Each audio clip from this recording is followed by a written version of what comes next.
এটা তুমি কি বললে মা? ভেবেছিলাম বাড়ির বড় হিসেবে তুমি এমন কিছু বলবে যাতে আসন্ন জলোচ্ছ্বাসে বাঁধ দেওয়া যায়, কিন্তু যেটা বললে তাতে তো কুল উজাড় হয়ে যাবে। বড় খোকা, দেখ বড় খোকা, জল যখন বাঁধের ওপর দিয়ে যায় তখন ওই ঝাঁপিয়ে পড়ে বাঁধটাকে না আটকে যতটুকু ঘটি বাটি আছে সেইগুলো নিয়ে পগার পার হওয়া উচিত, বুঝলি? না হলে ওই ঘটি বাটিও ওই জলের স্রোতে ভেসে বেরিয়ে চলে যাবে। আচ্ছা, তুই কি কোনো কারণে তোর ভাই বোনকে সম্পত্তির থেকে বঞ্চিত করতে চাইছিস? না হলে তোর এই ভাগাভাগিতে আপত্তিটা কিসের? কি প্রয়োজন তোর নিজের জেদটাকে ধরে রাখার? আমি তো বুঝতে পারছি না এতে সমস্যাটা কি। আর যখন দেখছিস যে এই ভাগাভাগির দিকে পাল্লাটা ভারী, তখন তোর কিসের সমস্যা? ঠাম্মি, তোমাদের সকলের মাঝে কথা বলার জন্য আমি আগে থেকে ক্ষমা চেয়ে নিচ্ছি। সত্যি যদি আমার জন্য তোমাদের মধ্যে এই বাড়ি কিংবা এই সম্পত্তি নিয়ে অশান্তি হয়ে থাকে, তাহলে আমি নিজেই এই বাড়ি ছেড়ে চলে যাব। কারণ এই বাড়ি কিংবা এই সম্পত্তির ওপর কোনো লোভ নেই আমার।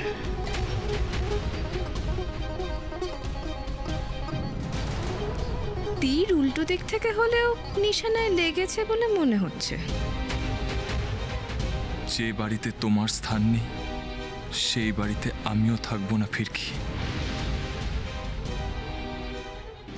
আর কেউ না জানুক ঠাম্মি, তুমি তো জানো এই সম্পত্তি কিভাবে তিল তিল করে গড়ে উঠেছে। একসময় সুখিয়া স্ট্রিটে মিষ্টি মায়ের বাপের বাড়িতে তোমরা থাকতে। তারপর যখন মিষ্টি মায়ের বাবা মারা যান, সেই বাড়ি বিক্রি করে এই বাড়ি তোমরা করেছ। আর বাদ বাকি যা কিছু স্থাবর সম্পত্তি রয়েছে তা তো বাবা নিজের হাতে তিলে তিলে গড়ে তুলেছে। প্রথমে পার্টির কর্মী, তারপর নেতা, সেখান থেকে এমএলএ, আর আজ উনি একজন স্বনামধন্য মন্ত্রী হয়ে উঠেছেন। মাথার ঘাম পায়ে ফেলে আজ এই জায়গায় এসে দাঁড়িয়েছেন। যে সম্পত্তি গড়ে তোলার পিছনে একটাই মানুষের অবদান, সেই সম্পত্তি কিভাবে ভাগ হতে পারে ঠাম্মি?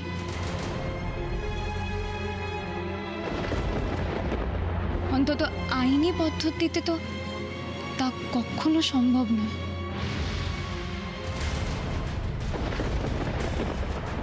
মা তুই চুপ কর, বড়রা কথা বলছে তার মধ্যে কথা বলিস না। ছোট বলেই তো এতক্ষণ ধরে চুপ করে দাঁড়িয়েছিলাম মা, কিন্তু বড়রা যখন ভুল করে তখন ছোটদেরকে তো সেই ভুল শুধরে দিতে হয়। আর যখন আমি দেখতে পাচ্ছি এই বাড়ি ভাগ হতে চলেছে, সেটা দেখে আমি কি করে চুপ করে থাকবো মা? আর আমি নিজে একজন আইনের রক্ষক হয়ে এই অন্যায় আমার পক্ষে কিছুতেই মেনে নেওয়া সম্ভব না। যেই সম্পত্তির ওপর কারোর অধিকার নেই, সেই সম্পত্তি ভাগ হবার প্রশ্ন উঠছে কোথা থেকে? এই সম্পত্তির ওপর কারোর অধিকার নেই, এমনকি নীলাদ্রিরও নয়। এইখানে যা আছে তা সব কিছু শুধুমাত্র বাবা আর মিষ্টি মায়ের।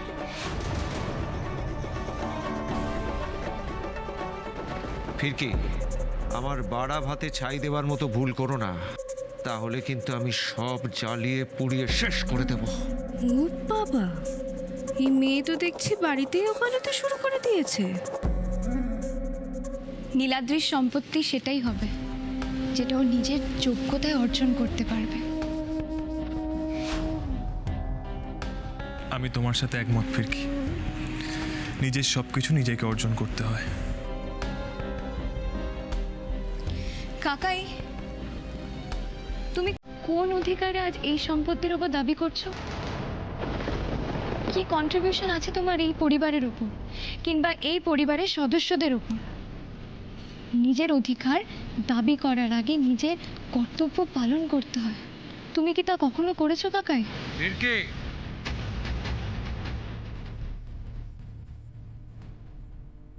আর ঠাম্মি, আজ আমি একটা জিনিস থেকে অবাক হয়ে যাচ্ছি। যে বাবা আজ তোমাকে এই আসনে বসিয়েছিলেন, সারা জীবন মিষ্টিমার বিরুদ্ধে গেল, কোনোদিনও তোমার বিরুদ্ধে যায়নি। আজ বাবার জন্মদিনে তুমি তাকে এভাবে একা করে দিলে, তার পাশে এসে দাঁড়ালে না ঠাম্মি। যত বড় মুখ নয় তত বড় কথা। চুপ!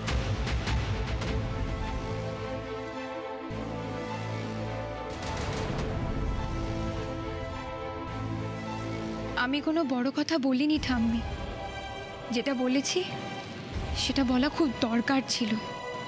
আজকের দিনটাই কেন বেছে নিলে, যেখানে বাবা কোনোদিন ওই সংসার ভাঙতে চাননি?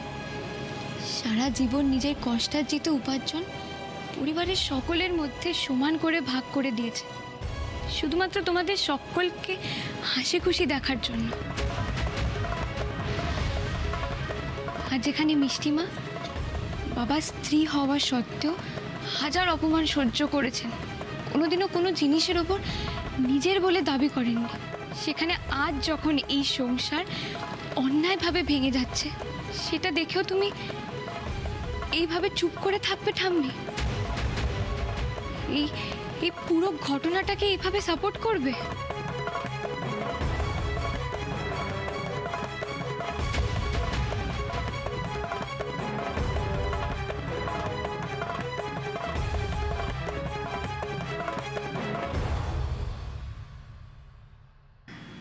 লক্ষ্মী, আজ আরো একবার বলতে বাধ্য হচ্ছি ভাই, তুমি যে মূল্যবোধ, যে শিক্ষা দিয়ে, যে একতার কথা বলে তোমার মেয়েকে বড় করে তুলেছ, মানুষ করে তুলেছ, আমরা সবাই নিজেদের খুব শিক্ষিত মনে করি, আমাদের ছেলে মেয়েদের সেভাবে মানুষ করতে পারিনি।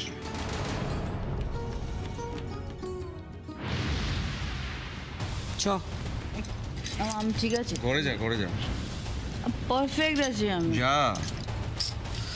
কথাই শুনতে চায় না আমাকেও।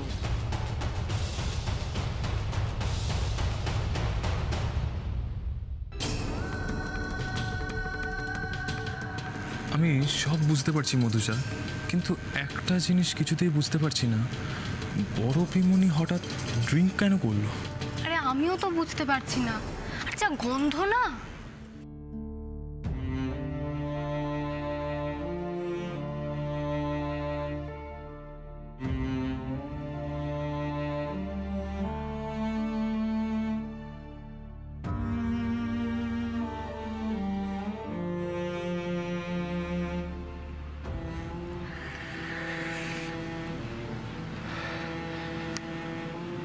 মানুষ যখন দিগ্বিদিক জ্ঞান হারিয়ে ফেলে নন্দিনী,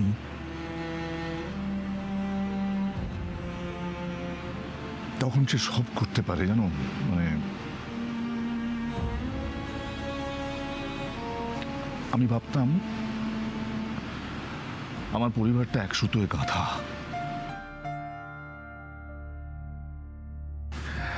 আজ বুঝতে পারলাম সবটাই অনেক কল্পনা ছিল আমার। সেই এক সুতোয় গাঁথা মালার ফুলগুলো যে কখন আলাদা হয়ে গেছে আমি টের পাইনি। আমি নিজে যা পাইনি সবসময় চেষ্টা করেছি সেগুলো সবাইকে দিতে। আজ দেখো আমার সে সমস্ত চেষ্টায় বৃথা হয়ে গেল নন্দিনী। ভাস্কর সিনহা রায়, রাজ্যের স্বনাম ধন্য মন্ত্রী, যে সবাইকে পেছনে ফেলে সমাজে নিজের একটা জায়গা করেছে, আজ দেখো তার হাত শূন্য।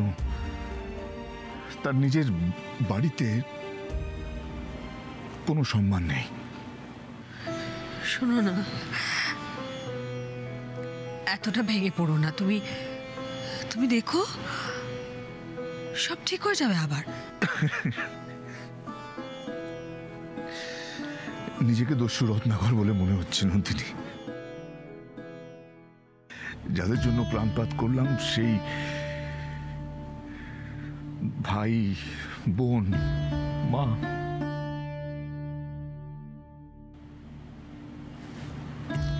তারাই বলছে সংসার ভাঙতে।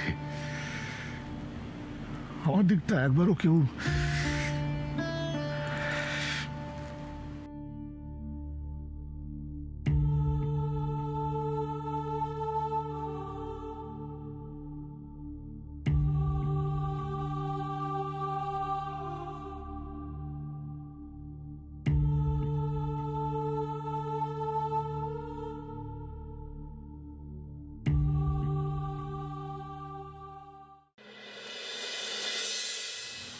আমরা তোমার পাশে আছি, আমরা বিশ্বাস করি তোমায়।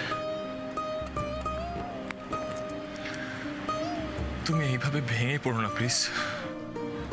বাবা, তুমি যদি এভাবে ভেঙে পড়ো তাহলে আমাদের কি হবে?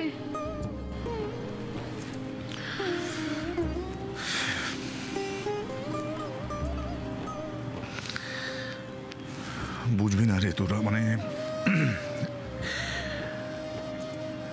একেবারে নিজের কাছে হার। মানে আমি আজ নিজের কাছে হেরে গেলাম।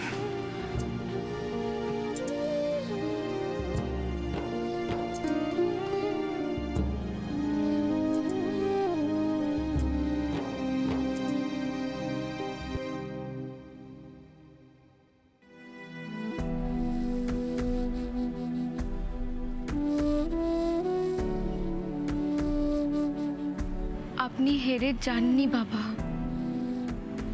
আপনাকে আমরা হেরে যেতে দেব না।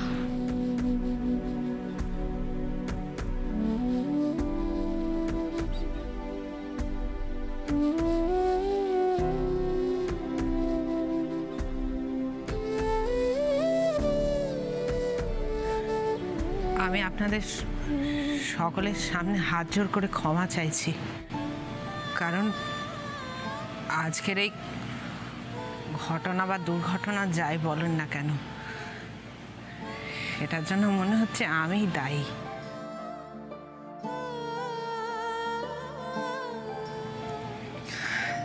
তবে আমার বিশ্বাস আমার মেয়ে ফিরকি আপনাদের দেওয়া কথা রাখবে।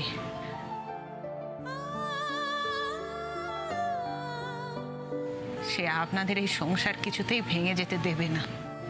আমি জানি ফিরকি যেভাবেই হোক তার কথা রাখবে।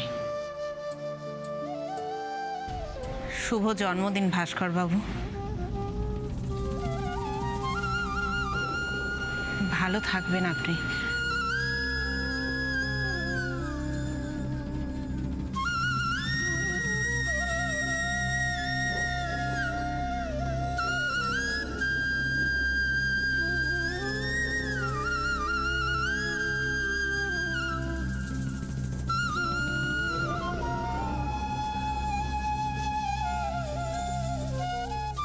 আপনিও ভালো থাকবেন। ধন্যবাদ।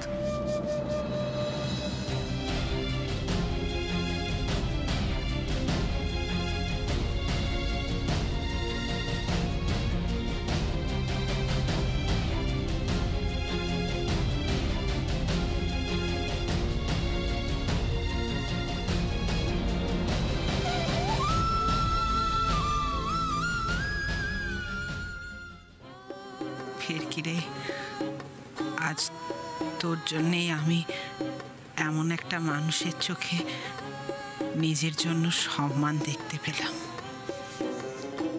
আজ পর্যন্ত যে মানুষটা আমাকে অপমানে অপমানে ভরিয়ে দিয়েছিল, আজ সেই মানুষটার আমার প্রতি তার ভাবনা যে বদলেছে, তা কেবল তোর জন্য ফিরকি, তোর জন্য।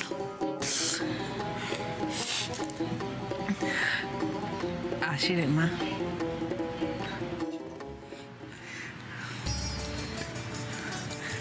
আসি দিদি।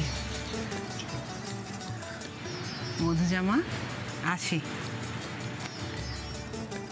নীলাদ্রি বাবা আসি। কেমন?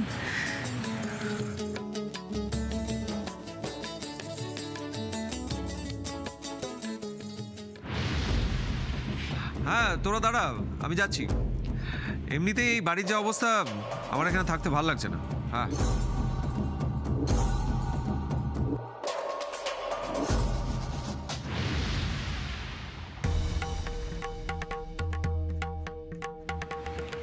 আমার পরিবার নিয়ে আমার যে ভুল ধারণা ছিল সেটা যখন কেটেই গেছে, তখন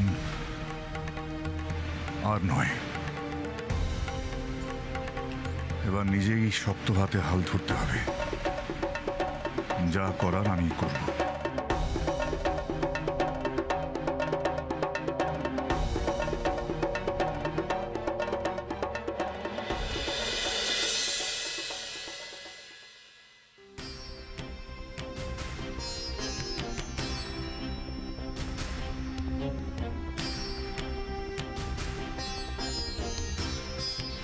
মাঝে মাঝে প্রবল ঝোড়ো হাওয়া এসে যেমন আকাশের কালো মেঘকে সরিয়ে দেয়, ঠিক তেমনই কখনো কখনো বড় সড়ো কোনো ধাক্কা মানুষের মধ্যে জমে থাকা অনেক কঠিন আস্তরণকে সরিয়ে দেয়। আমি আজকে এই মানুষটার সঙ্গে ঠিক সেরকমটাই হতে দেখলাম। অনেকদিন পর তোদের বাবাকে, আমার ভাস্করকে আবার সেই পুরনো চেনা রূপে দেখতে পেলাম।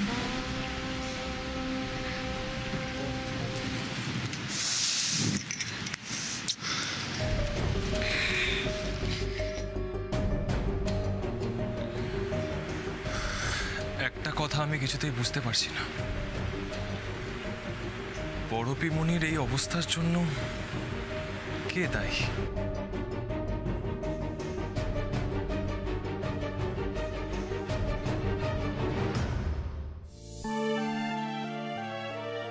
আপনিও ভালো থাকবেন। ধন্যবাদ। আজ সত্যি আমার মাথাটা উঁচু হয়ে গেল রে ফিরকি। আজ তুই আমার জীবনটা সার্থক করে দিলি। আপনি? হ্যাঁ দিদি, একটা কথা বলার ছিল আপনাকে। দেখুন, মানে আমি না বুঝে না, আমি আপনাকে আর ফিরকিকে খুব খারাপ কথা বলেছি, অপমান করেছি। এর জন্য আমি আপনার কাছে ক্ষমা চাইছি। না না, আপনি অনেক বড় মানুষ, আমার কাছে ক্ষমা চাই আর আমাকে ছোট করবেন না তো। কি বলছেন কি, আপনি তো বড় মনের মানুষ, আর সেটা প্রতি পদে আমাদের প্রমাণ দিচ্ছেন। কিন্তু এত রাত্রিরে আপনি একা একা যাচ্ছেন। দেখুন, আপনি হচ্ছেন আমাদের আত্মীয়, মানে সম্পর্কে আমার বেয়ান হন। এত রাত্রিরে আপনাকে একা কি করে ছেড়ে দিই বলুন তো? আপনি একদম চিন্তা করবেন, আমার কোনো অসুবিধা হবে না। এখান থেকে এইটুকু আমি এক্ষুনি পৌঁছে যাব। না না না না, তা কি করে হয়? দেখুন, আপনি আমার সঙ্গে না গেলে আমি ভাববো আপনি আমাকে ক্ষমা করতে পারেননি। না না, সেই রকম কোনো ব্যাপার নেই, আমার কোনো অসুবিধা হবে না। দেখুন, আপনি যদি না যান আমি কিন্তু সত্যিই মনে করব আপনি আমাকে ক্ষমা করেননি। আচ্ছা চলুন। এক মিনিট, হেলমেটটা দিন। না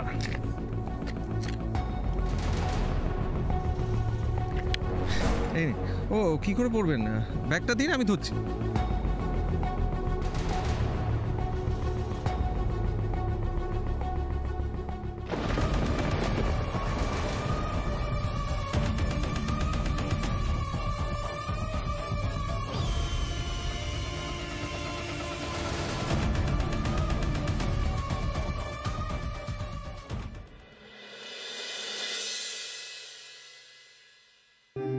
মা, ড্যাড কেমন আছে? কেমন আর আছে, কাল সারাটা রাত দু চোখের পাতা এক করতে পারেনি। মানুষটা খুবই কষ্ট পেয়েছে। আমি জানি মা, বুঝতে পারছি। আর এটাই স্বাভাবিক, যাদেরকে এতদিন পরিবার বলে ভেবে এসেছে তারাই যদি স্বার্থপরের মতো সেই মানুষটার পাশ থেকে সরে যায় তাহলে কষ্ট তো হবেই। কিন্তু মা, কালকে এতগুলো খারাপের মধ্যেও কিন্তু একটা ভালো জিনিস ঘটেছে। কাল ড্যাড প্রথমবার ভালো আন্টিকে যোগ্য সম্মান দিয়েছে। আর জানো তো মা, আমার বিশ্বাস যে ফিরকি আমাদের মাঝে থাকলে সব খারাপ একদিন ভালো হয়ে যাবে। দেখো মিষ্টিমা, বাবা এলেন না? উনি কি আর চা খাবেন না? ললিতাদি, উফ, একটু চা খাওয়াবে? আরে কি গো, আমার কথা শুনতে পাচ্ছ না? একটু কড়া করে চা খাওয়াও না, মাথাটা যা ধরেছে। উফ, তা তো ধরবেই, রাতে যা ডোজ পড়েছে, মাথা ধরার কি দোষ? রঞ্জিনী,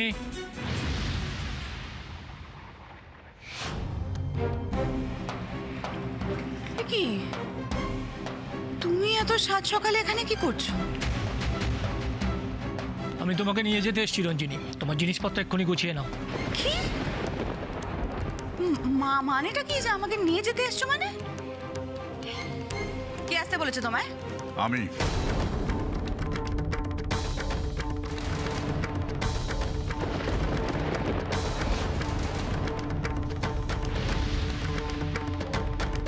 সিধুকে ফোন করে আমি আসতে বলেছিলাম রঞ্জিনী। তুই তোর জিনিসপত্র গুছিয়ে এই বাড়ি ছেড়ে শ্বশুর বাড়িতে চলে যাবি। কিন্তু দাদা, আমি তোকে রিকোয়েস্ট করছি না রঞ্জিনী, এটা আমার অর্ডার।